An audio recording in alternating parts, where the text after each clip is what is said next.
Well, hello and Merry Christmas to you. Thank you for inviting me into your home and into your Christmas celebrations, whether you're watching this at the start of the day before you've unwrapped any presents, whether you're watching this as a part of unwrapping your presents, whether you're watching this as you get ready for lunch. I'm really grateful that you have chosen to take a few minutes to be able to reflect on what this day is really all about and to use some of the resources that we've created for you. Over the last month, we have spent a fair bit of time digging into this theme, All I Want for Christmas, talking about the deepest longings and the deepest yearnings that all of us have, and looking at that through the lens of Advent to be able to talk about the themes of hope, love, joy, and peace. And today is the day where we get to celebrate that all of those gifts have been given to us, that sitting underneath the Christmas tree today, there are the gifts of hope, love, joy, and peace ready for us to be able to unwrap, that they've been given to us because of the arrival of Jesus. That we can now have this confident expectation of what God is up to and what God is going to do based on what God has done. That love is now available to us, unconditional love, the core of who God is and always has been, as revealed to us through Jesus. That joy is available to us, that Jesus comes as the light of the world to shine the way forward for us and to push back the darkness and to give us a sense of joy that everything is right with the world.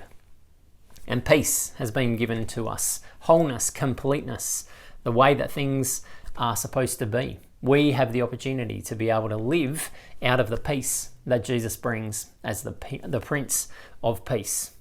And so today we have the privilege of being able to open those presents up and to be able to say these are gifts that God has given to us.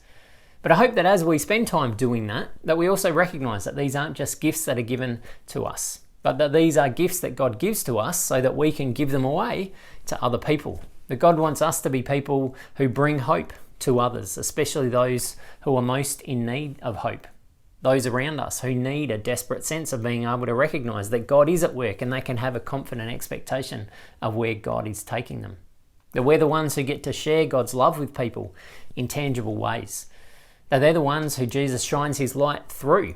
That we're the ones who have the privilege of being able to help others to see the way forward, to be able to see things accurately and to help push back the darkness. And that we're called to be peace creators, people who bring that sense of wholeness and completeness, that help others to experience life the way that it's supposed to be.